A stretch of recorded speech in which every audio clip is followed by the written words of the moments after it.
चलते हैं। भगवान श्री रामचंद्र जी कृपा करके भरत जी आदि के मध्य में संत और असंतों के लक्षण का वर्णन किया। प्रभु कह रहे हैं, नर शरीर धरी जे पर पीरा, करहीं ते साहीं महाभव भीरा। करहीं मोह बस नर अघनाना, स्वार्थ रत परलोक नशाना। भगवान श्री राम जी कह रहे, मनुष्य का शरीर धारण करके जो लोग दूसरे जीवों को दुख पहुंचाते हैं, अब आप देख लीजिए, जो मांस भक्षण आप करते हैं, जो आप ऐसे, ये बहुत बड़ा दंड मिलेगा आपको। अभी क्षमा होने का अवसर है, प्रभु की शरण में हो जाओ तो कह रहे, हम तो हम सर्वपापेभ्यो मोक्षयिष्यामि मा शुचा। स्वामी है वो, क्षमा कर सकते हैं, दूसरे की सामर्थ्य नहीं है, क्षमा कर देंगे। भगवान स्वयं कह रहे हैं, मनुष्य का शरीर मैंने तुम्हें दिया और तुम दूसरे जीवों को दुख पहुंचाते हो, तो मृत्यु के महान कष्ट के भोगने के लिए तैयार हो जाओ। ये जो मनुष्य स्वार्थ परायण होकर, रसेंद्री जनेन्द्री परायण होकर के दूसरों को कष्ट पहुंचाते, कैसे राक्षस वृत्ति जागृत हो जाती है। तुम्हारा शरीर तुम्हें प्रिय है, तुम एक इंद्रिय के संयोग के लिए उसके पूरे जीवन को नष्ट कर देते हो। चाहे जनेन्द्री का संयोग हो या रसेंद्री का। रसेंद्री का तो मार काट के उबाल के खा रहे हो जानवर पशु पक्षियों को, अरे राक्षसी वृत्ति जागृत हो गई। जनेन्द्री के भोग के लिए तुम दूसरे के शरीर को नष्ट कर दे रहे हो, मार दिया, जला दिया, काट दिया। ऐसी दुर्गति होगी नरक में कि नरक के प्राणी भी तुम्हें क्षमा दृष्टि से नहीं देखेंगे। जो नारकी जीव नरक भोग रहे हैं वो भी उससे, कहते हैं ना, तुम्हें नरक में जगह नहीं मिलेगी। नरक में जगह मिलने का मतलब ये, वहां के जीव भी तुम्हें घृणित भाव से देखेंगे। करहि मोह बस नर अघनाना, स्वार्थ रत परलोक नशाना।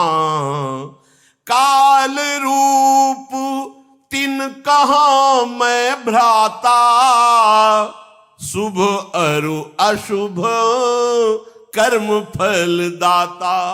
मैं ऐसे नीच पापियों के लिए भयंकर काल रूप हूं, मैं उन्हें दंड देता हूं। ये भगवान कह रहे। वही भगवान सुन लो, जो नर होए चराचर द्रोही, आवे सभय शरण तक मोही। तज छल कपट मोह मद माना, करो सद्यते ही साधु। जो सभी तयावा शरणाए, रखियो ताई प्रा। कोट विप्र बदला गए जाहू, आए शरण तजो नहीं ताहू।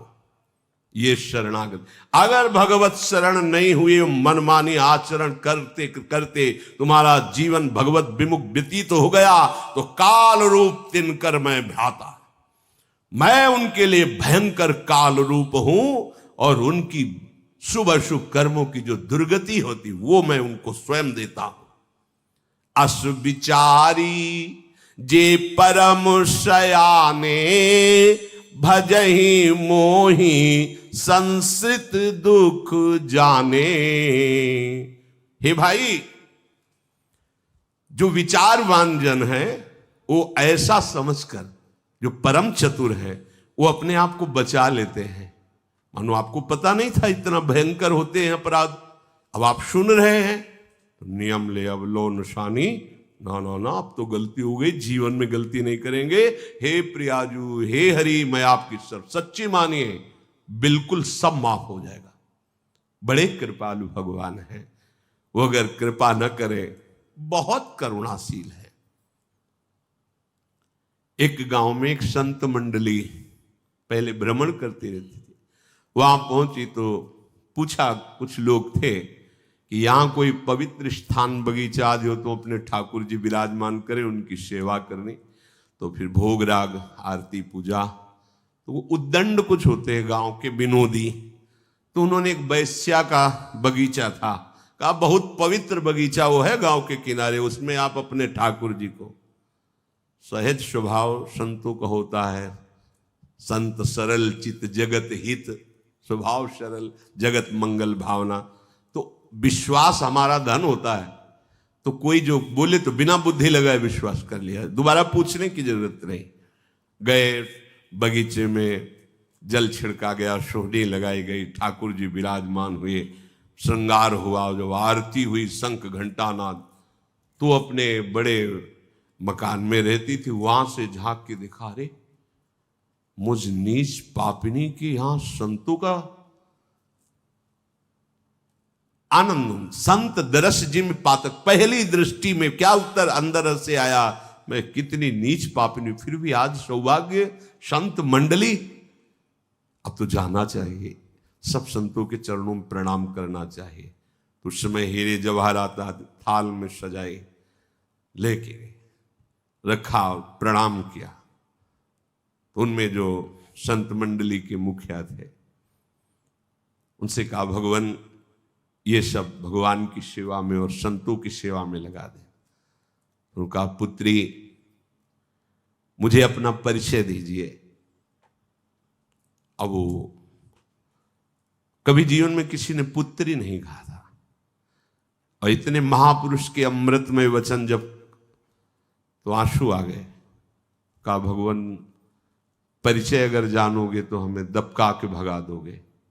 नहीं नहीं बेटा, आप अपना परिचय बताइए। तो बोले भगवान मैं वैश्या हूं, शरीर बेचती हूं कामी पुरुषों को, और उनसे जो धन प्राप्त होता है उसी, इसी विलास जो देख रहे हैं महल, ये सब उसी धन से।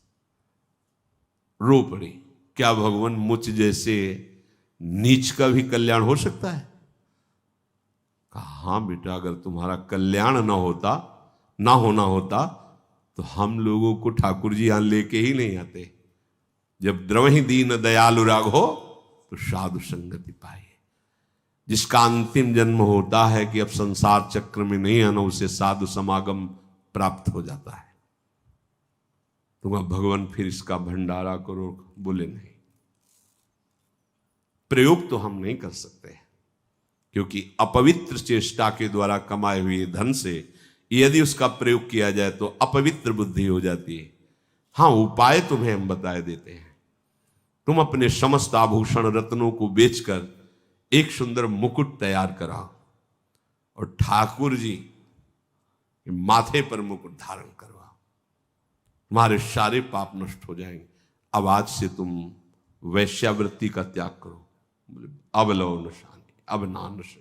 आज से मैं आपके सामने, आप संतों के सामने शपथ खाती हूं, कभी ऐसे आचरण नहीं करूंगी। बोल बस तुम अपने आभूषण और धन को बेचकर एक सुंदर हीरो से जटित एक मुकुट तैयार करो। वहां ठाकुर रंगनाथ जी का विशाल मंदिर था। अपने हाथ से तुम्हें प्रभु स्वीकार कर लेंगे, हम प्रार्थना करेंगे, प्रभु स्वीकार करेंगे। बड़ा उत्साह उसके जीवन में कि मुझ नीच आचरण करने वाली को आज ऐसा सौभाग्य मिलेगा। और जब ये बात वहां हरि पार्षदों को पता चली तो आपस में कि ऐसी वैश्या नीच, उसके प्रार्थना करवाई आचार्य चरण से कि वो हमें दे दे, हम धारण करवा देंगे, आपकी आज्ञा को उल्लंघन भी नहीं होगा और ठाकुर जी की सेवा मर्यादा भी बनेगी। बोले नहीं, हमने तो कह दिया है कि वो अपने हाथ से धारण करवाएगी। अब उनकी आज्ञा को कौन टाले? वैश्या ने सब बेच के सुंदर मुकुट तैयार किया और संत मंडली भी नाम कीर्तन कर रही। वो चढ़ाने के लिए थाल में मुकुट हिले, एकदम रुक गई।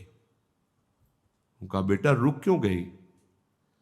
भगवान मासिक धर्म हो गया, स्त्री में अपवित्र का कुछ नहीं, चलो गुरु प्रसन्न साहब अनुकूला, सकल मिटी कल्प।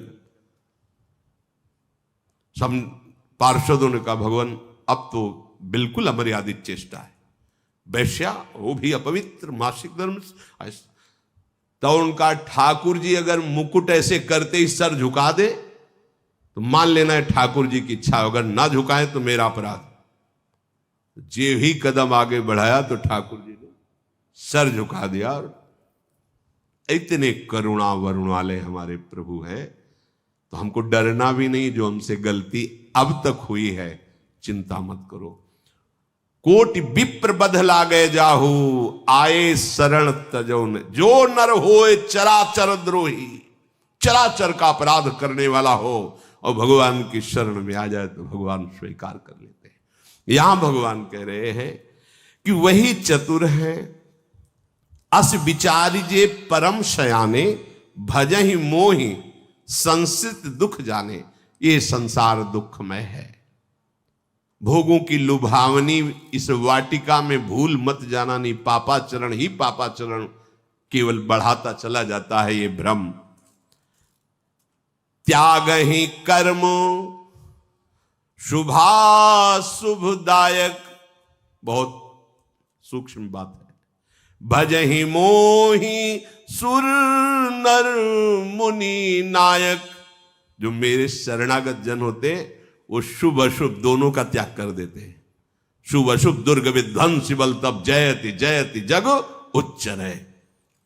शुभ अशुभ दोनों कर्मों का त्याग करते हैं, क्योंकि समस्त देवता धर्म सबके नायक मुझ श्री हरि का वो भजन करते हैं। ये भजन शुभ अशुभ दोनों को मिटाकर भगवदानंद की प्राप्ति। अगर शुभ है तो सोने की जंजीर है, उसमें भी बंधे हो, अशुभ है तो लोहे की जंजीर में बंधन दोनों में है।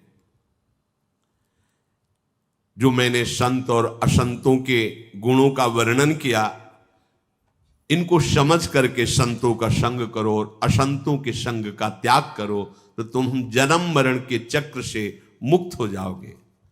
सुनहु तात माया कृत, गुण अरु दोष अनेक।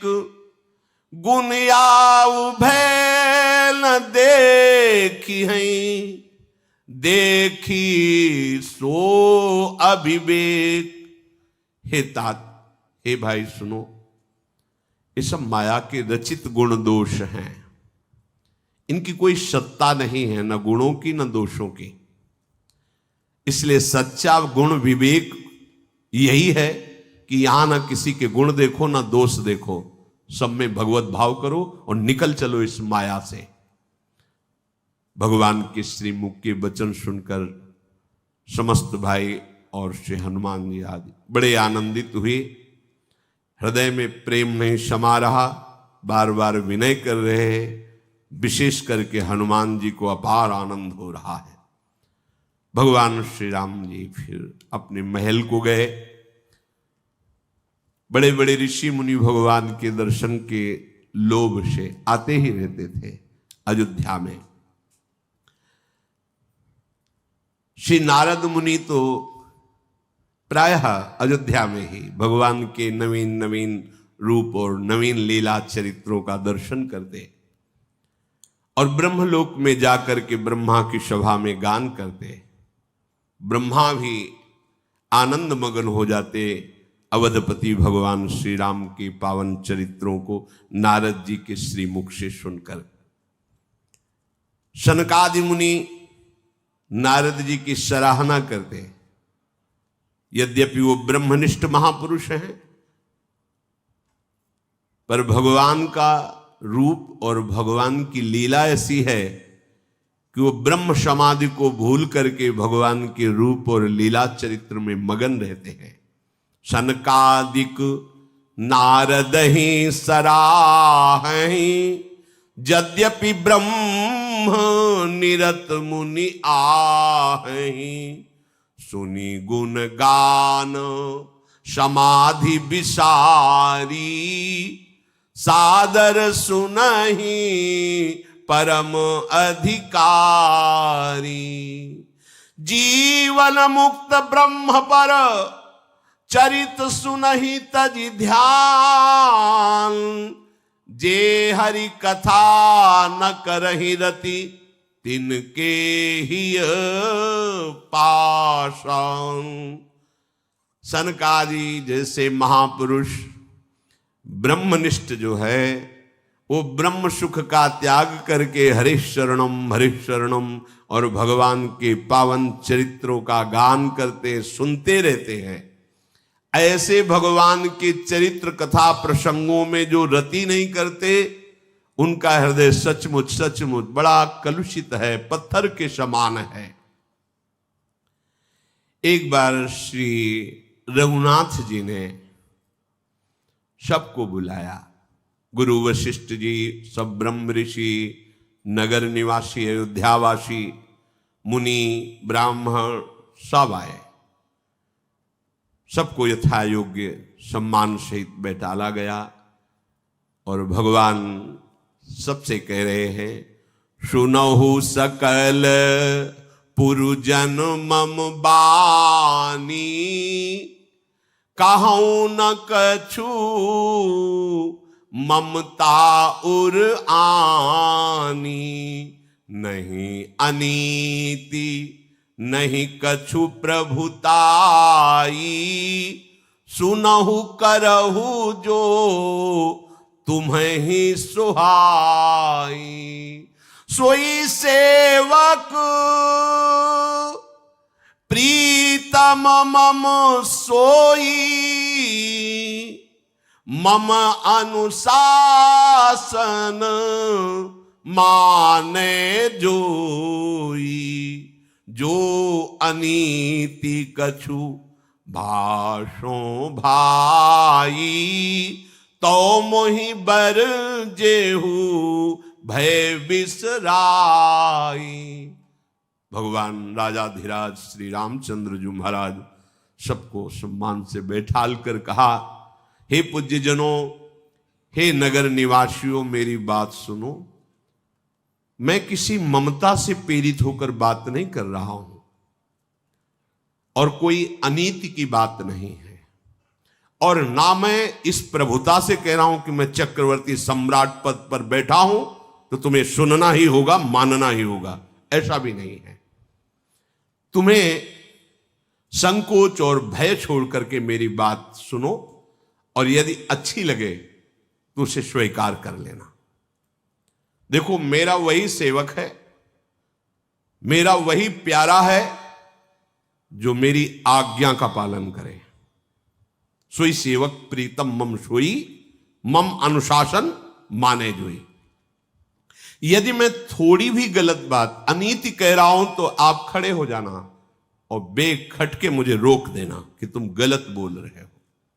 देखो भाई, बड़े भाग मानुष तनु पावा, सुर दुर्लभ सब ग्रंथनी गावा, साधन धाम मोक्ष कर द्वारा,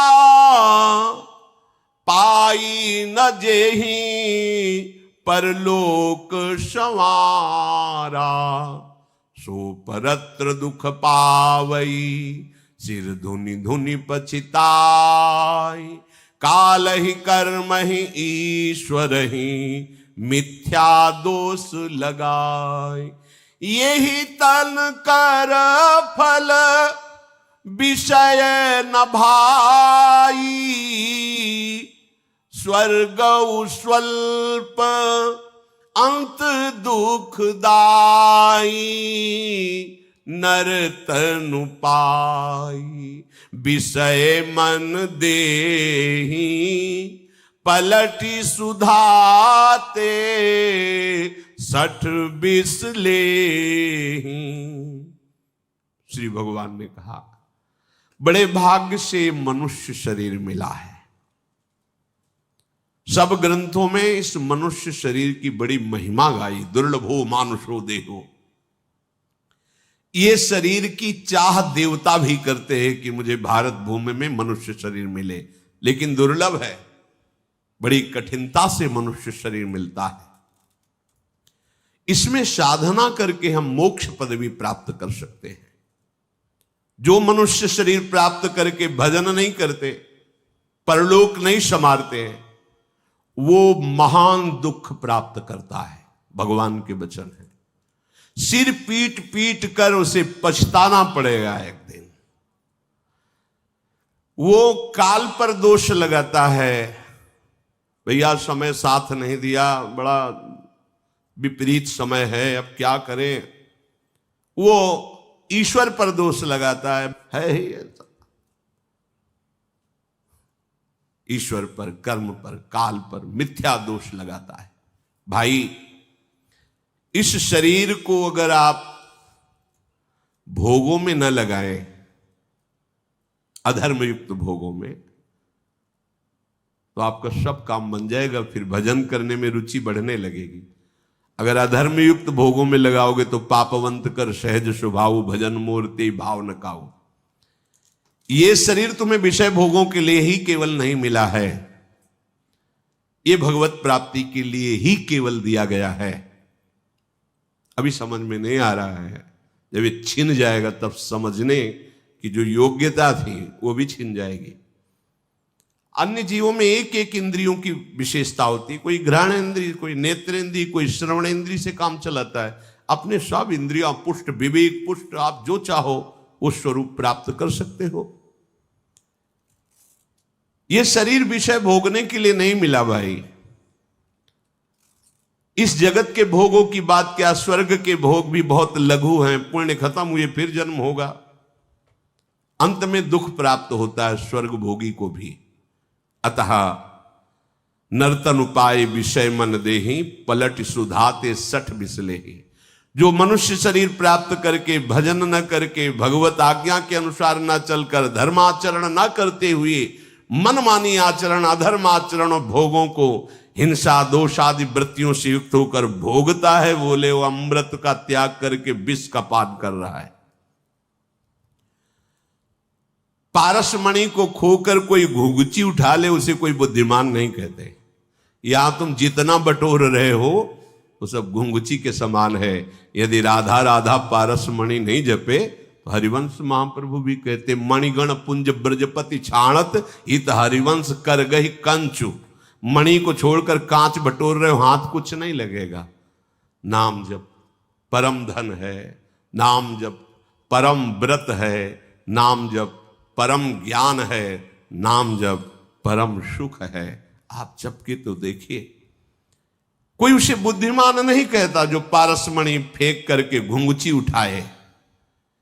ये अविनाशी जीव अंडज, स्वेदज, जरायुज और उद्भिज 4 खान और 84 लाख योनियों में चक्कर लगाता रहता है। फिरत सदा माया कर पेरा, काल कर्म स्वभाव गुण घेरा। कब हूं ककरी करुणा नर देही, देत ईस बीनु हेतु सनेही।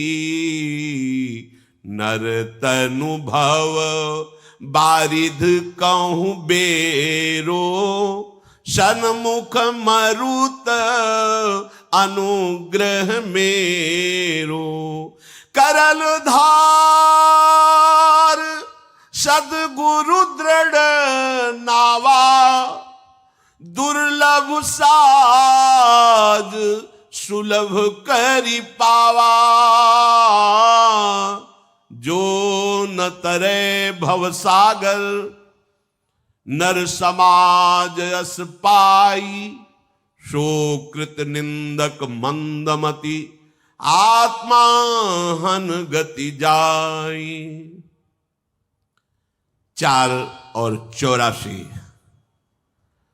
योनियों में चक्कर लगाते देखकर कभी करुणा निधान भगवान काल कर्म स्वभाव गुण के घेरे से हटाकर उसे मनुष्य देह देते हैं। शायद अब भजन करके अपने को मुक्त कर ले। मनुष्य शरीर ये भवसागर से तरने के लिए बड़ा सुंदर जहाज है। मेरी कृपा इस जहाज को अनुकूल वायु की तरह आगे बढ़ाती है, और इस जहाज को खेने वाले सदगुरुदेव भगवान हैं। करनधार सदगुरु, सदगुरु भगवान इस जहाज को भव समुद्र से पार करने वाले हैं। अब कितना बढ़िया सुंदर नौका मिल गई, उस पे बैठ गए खेने वाले गुरुदेव, और भगवान की कृपा रूपी अनुकूल वायु उसे अनुकूल दिशा में बढ़ा रही है। जो ऐसा सौभाग्य प्राप्त करके अपना कल्याण नहीं कर लेता तो वो कृतज्ञ है, वो मंदबुद्धि, वो आत्महत्यारा है, दुर्गति को प्राप्त होगा।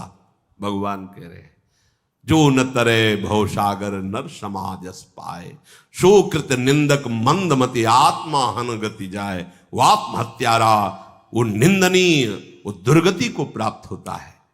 ध्रुवदास जी ने भी कहा बार बार तो बनत नहीं, यह संजोग अनूप, मानुष तन वृंदा विपिन रसिकन संग विविरूप। भगवान कह रहे मनुष्य शरीर मिला, सदगुरुदेव का संग मिला, मेरी कृपा की वायु तुम्हें आगे बढ़ा रही, फिर भी तुम अवज्ञा करके विषयों की तरफ जा रहे हो तो तुम आत्महत्यारे हो, निंदनीय हो, तुम दुर्गति को प्राप्त होगे, हमारी कृपा की अवहेलना कर रहे हो। जो परलोक इहां सुख चाहू, सुनी मम बचन हृदय दृढ़ गहऊ। सुलभ सुखद मार्ग यह भाई, भगति मोरी पुराण श्रुति गाई। ज्ञान अगम प्रत्यूह अनेका, साधन कठिन न मन कहूं टेका। करत कष्ट बहु पावे कोई, भगतिहीन मोही प्रिय नहीं सो। अगर भक्ति नहीं है हृदय में तो बड़ा कष्ट कहकर ज्ञान की साधना करके यदि आप ऊंचाई पर, भगवान कह रहे मुझे प्रिय नहीं है। ब्रह्मा जी कह रहे भगवत स्तुति में, जब लाल बिहारी की स्तुति कर रहे कि मैंने ऊंचे चढ़ते हुए फिर उन्हें गिरते हुए देखा है, क्योंकि भगवान कह रहे भक्ति ही न मोहि प्रिय नहीं सो। नहीं, बड़ा सुखद ये मार्ग है भक्ति का, सुलभ मार्ग है। वेद और पुराणों ने इसका गान किया है। भगवान शंकराचार्य जी ने भी कहा है स्वरूप बोध में भक्ति रेव गरीयसी, श्रेष्ठ मार्ग भक्ति। अगर आप भक्ति करेंगे तो बहुत जल्दी स्वरूप बोध भी हो जाएगा और भगवान से प्रेम भी हो जाएगा। भक्ति स्वतंत्र सकल सुख खानी, बिनु सत्संग ना पावहि प्राणी। पुण्य पुंज बिनु मिलहि न संता, सत्संगति संस्कृति कर अंता। भक्ति किसी के अधीन नहीं है, ज्ञान वैराग्य आदि के, ये स्वतंत्र है। ज्ञान वैराग्य इसके अधीन है, पुत्र है इसके। सब महान चिदानंद सुख प्रदान करने में समर्थ है भक्ति, इसीलिए सब सुखों की खानी है। परंतु बिना संतों के संग के इस भक्ति का प्राप्त करने का और कोई उपाय नहीं। एकमात्र बिनु सत्संग न पावई, बिना सत्संग के भक्ति प्राप्त नहीं होती। कोई बड़ा पुण्यात्मा भगवत कृपा पात्र होता है, उसे ही साधु संग मिलता है। पुण्य पुंज बिन मिलहि न संता। जब पुण्य बहुत एकत्रित हो गए तो भगवान कृपा करके उसे साधु समागम, जब द्रवहि दीन दयालु राघो तो साधु संगति पाई। पर दुर्गमो, साधु संग भी मिल जाए तो दुर्गम है। जैसे पहाड़ पर चढ़ना दुर्गम है, ऐसे बड़ा दुर्लभ है। साधु संग का लाभ दैन्य को ही प्राप्त होता है, दूसरों को नहीं प्राप्त होता। इसलिए दुर्गमो, अगर आप दैन्य होकर के प्रणिपातेन प्रश्नया तो अमोघस्य, निश्चित तुम्हारा परम कल्याण हो जाएगा। कभी कोई संतों के पास जाके थोड़ी परिचय बताता है कि मैं अमुक पद में हूं, अमुक हूं, अमुक हूं। भाई क्यों? भगवान ने तुम्हें जो तुम्हारी योग्यता के अनुसार सेवा पद दिया है, करो। संतों के पास जाकर उससे ऊपर उठने की बात करो। जो तुम्हें संसार में अन्यत्र कहीं बात नहीं मिल सकती, वो संतों से मिल सकती है। जो काम तुम्हारा किसी पद प्रतिष्ठा से नहीं बनेगा, वो संतों से बन जाएगा। वहां जो तुम्हें बहुत कम समय मिला है, एक घड़ी, आधी में पुण्याधि, तुलसी संगति साधु की कटे कोटि अपराध। अगर आप आकर के अहम का पोषण, यह है अहम, एक बूंद नहीं टिकेगा, कुछ नहीं टिकेगा, और यह है दैन्यता, हाँ माला माल हो जाओगे। पर पता नहीं भगवान की कैसी विचित्र माया है, बिना दैन्यता के संतों से आपको लाभ नहीं मिल पाएगा। प्रार्थना है जहां कहीं भी आप संत समागम के लिए जाएं, हाँ, देखो एक एक पग में कितने यज्ञों का फल मिलता है संत दर्शन के लिए। पर तज माया अभिमान, जीव जीव पग आगे बढ़े कोटिन यज्ञ। अब माया और अभिमान, माया अपना वैभव सब, और अभिमान इतना बड़ा कार्ड, हम ये हैं, हम क्या करें भैया? वैसे ही हम दैन्य हैं, आपको पैर छू लें आपके, भैया अगर आप ये सम्मान चाहते हो हम आपके पैर छू ले, वैसे ही हम सबको प्रणाम करते हैं। हम तो भिक्षुक हैं, हमारा कोई मान नहीं है और हमारा कोई अपमान नहीं है।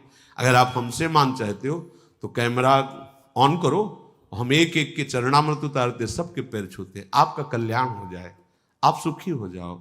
अगर आपका मंगल इससे होता है तो हम मौन होकर ये सेवा आपकी कर दें, पर नहीं होगा, उससे वाणी से होगा। आप अगर तो आप चुप रहो, हमारी बात सुनो। आपको उसमें कोई संशय तो प्रश्न कर लो। आपकी इस परिचय से ना हमारा कल्याण होना ना आपका कल्याण होना है, लेकिन हम जिनका परिचय दे रहे हैं उससे हमारा भी कल्याण होगा, आपका भी कल्याण होगा, जगत कल्याण हो जाएगा। एक बार पीपाजी महाराज श्री आचार्य चरणों में दीक्षा लेने के उद्देश्य से गए। बड़े महान भक्त पीपाजी हैं, रामानंदाचार्य जी के पास। तो वहां तो पार्षद संतों के सेवक, उनसे कहा कह दो पीपाजी महाराज श्री चरणों के दर्शन करने के लिए आए, जाग कर दिया। उनका राजाओं की यहां क्या जरूरत भाई, जाए, बिल्कुल यहां जरूरत नहीं। तो वो अधिकारी थे, भगवत मार्ग के पथिक थे, तो उन्होंने सोचा कि कोई चूक हो गई, ना कह दिया गया इसका मतलब कोई गलती हो गई। अच्छा, राज वैभव से तत्काल सब राज वैभव हटाया, साधारण वेश में हुए और कहा कह दीजिए कि दास पीपा श्री चरणों के दर्शन करने आया है। यथावत शब्द पेश कर दिए, जय जय दास पीपा आपके श्री। यहां खड़े क्या कर रहा है, कुएं में गिर जाए? उनका आदेश है सरकार का कि आप कुएं में गिर जाइए। कहां कुआं है? उधर जाओ। प्रभु नजदीक पहुंच रहा है, ठीक है प्रभु, अब अगला कदम कुएं में चल, रोक दो, वापस आओ। पहले वचन में तुम्हारे राजमद का त्याग हुआ, दूसरे वचन में तुम प्राणों को समर्पित कर दिए, अब मन हम ले लेंगे। और ऐसे महाभागवत पीपाजी हुए कि उनका चरित्र गाया जाता है। राजमद, पद मद, इनसे संत संग नहीं होता, सत्संग नहीं होता, ध्यान रखना।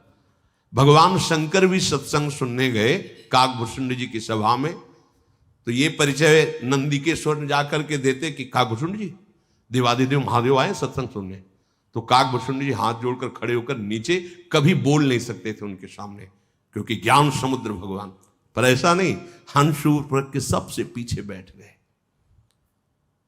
महाभागवत हनुमान जी जहां भगवत चरित्र होता सुनने जाते हैं, बहुत दैन्य, संतों की सभा में अत्यंत दैन्य होकर जाया जाता है, तो उसका लाभ मिलता है। ये जो संत संग है ये बड़े सुकृत से मिलता है, पुण्य पुंज बिन मिले ही न संता। तो हम सबसे बड़ा पुण्य यही समझते हैं कि भगवान ने हम पर कृपा कर दी है, बस क्योंकि अब मोहि भाव भरोसा हनुमंता बिनु हरि कृपा मिले नहीं। तो ये जो कृपा हुई है इसका स्वाद लीजिए। प्राय हमें इसका परिचय नहीं था, क्योंकि गंगा के किनारे सेवन करने वाले, अब हम व्यवहार में जैसे जैसे तब हमें पता लगा कि आप भगवत भाव का रसास्वादन नहीं करने आते, आप अपने पद की महिमा और गरिमा हमें दिखाने आते हैं। तो प्रभु हम वैसे भिक्षुक हैं, आपके दास हैं, हमारी कोई सामर्थ्य नहीं है। हम तो बड़े सामर्थ्यवान के भरोसे में हैं कि उनके, हमारी कोई सिद्धि नहीं, कोई चमत्कार नहीं। कोई देखा क्या चमत्कार? कोई चमत्कार नहीं। राधा राधा कहते हैं अपने जीवन को प्यारी जो के चरणों में।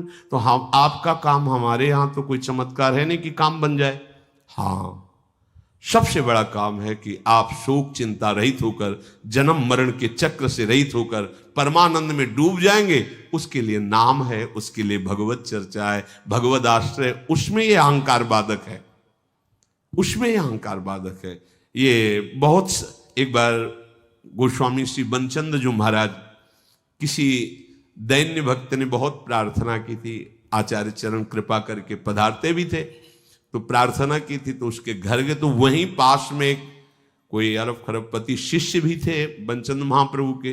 तो उस गरीब घर में जिस समय गए, तो वो अपनी सामर्थ्य के अनुसार चटाई बिछा के, चरण प्रक्षालन करके, 2 फूल रख के, और जो भी रुपया 125 रुपया ऐसे चरणों, महाराज आप हमें कृत्य कर दियो। बड़ा अश्रु प्रवाह कर। वो धनी मानी जो वो आए, देखा ऐसा कि गुरुजी हमारे, तो सेवक से कहा जाओ 125 लाख स्वर्ण मुद्राएं लाओ। लाया, चरणों में रखा होगा, महाराज आपको आज के बाद किसी के घर जाने की जरूरत नहीं, ये 125 लाख स्वर्ण मुद्राएं लीजिए और आ जाया करेंगे। बनचंद महाप्रभु ने ऐसे देखा और कहा, अच्छा तो तुम ये समझ रहे हो कि मैं इसके घर अर्थ के लिए आया हूं? पहले तो पैसा उठा और आज के बाद कभी हमारे सामने उपस्थित मन, इसकी आंसुओं की कीमत तुम्हारे पैसे से हो सकती है? ये जो भाव में आंसू बहा रहा है, ये जो भाव में, हम इसके भाव के लिए आए। तू क्या समझता है इन पैसे के लिए आए कि तुम्हें आज से किसी के घर जाने की जरूरत? मैं घर घर इसलिए जा रहा हूं पैसे के लिए। उठा, तेरी ये गुरु भक्ति, आज के बाद कभी मेरे सामने मत आना, मैं तुम्हारा त्याग करता हूं। अगर हमारे पास धन का अभिमान होता है, पद का अभिमान होता है, तो हम संत को भगवंत रूप में नहीं देखते, नहीं देख पाओगे, दृष्टि नहीं है, गुरु रूप में नहीं देख पाओगे। और जब ये भाव नहीं आएगा तो आपको लाभ नहीं मिलेगा अध्यात्म का, और अध्यात्म का लाभ नहीं मिला तो फिर मतलब क्या रहा संत समागम, फिर दुर्लभता क्या रही। हाँ, ज्यों ज्यों पग आगे बढ़े कोटिन यज्ञ समान, पर संत दरस को चालिए तज माया अभिमान। कोई वैभव, कोई ये दिखावा, कोई पद आदि का नहीं प्रभु। सबसे बड़ा पद भगवान के चरणार बिंदों की आसक्ति है, वही तुम्हें लोक परलोक सब जगह मंगल करेगी, और उसके लिए पदाभिमान का त्याग होना अनिवार्य है। अगर पद का अभिमान रखकर धाम आए, नहीं लाभ ले पाओगे। नहीं, एक बार कोई रानी आई वृंदावन में, और जो वृंदावन में गाइड करते हैं, दर्शन कराते हैं, उनसे प्रार्थना की कि कोई अच्छे संत के दर्शन कराओ। तो ब्रजवासी जन तो जानते हैं, पंडित रामकृष्ण बाबा समय, तो चलो। और वो पीछे हो गए, उनके पार्षद आगे हो, बोले आप ही कहो क्योंकि बाबा का स्वरूप। तो उनका रानी आई दर्शन करने, महाराज दरवाजा खोलो, तो अंदर ही से आवाज है, यहां रानी की जरूरत नहीं, चलो भगाओ इनको यहां से, यहां जरूरत नहीं। ऐसे अगर दास्य भाव से, तो वो फिर ब्रजवासी जन प्रार्थना, दंडोत बाबा दर्शन करने की इच्छा है, वो पीछे खड़ी रहती, बाबा दर्शन देते, वो भी चुपचाप परिचय रानी नहीं। भाई, हम जिन महारानी के चरणों की दास्ता, वहां इसका कोई महत्व नहीं है, और इस महत्व को हमारी जानकारी में आने वाली कोई महत्व वाली बात नहीं। ये हमारी जानकारी में जो महत्व है, गुरु प्रताप से वो तुम्हारा मंगल कर देगा, वो तुम्हें महान सुखी कर देगा। इसलिए भगवान श्री रामचंद्र जी कह रहे, बिना सत्संग के भक्ति नहीं जागृत होती, और बिना पुण्य पुंज के संत संग नहीं मिलता, और संत संग ही संस्कृति का अंत करता है। आवागमन, दुख, शोक, नाना प्रकार के जो क्लेश हैं उनका शमन साधु संग से होता है। इसीलिए जिसने साधु संग किया निहाल हो गया, पर साधु संग उसी के ऊपर फलीभूत होता है जो सावधान होकर के, दैन्य होकर साधु संग करता है। शेष चर्चा आगे। श्री राधा वल्लभ लाल की।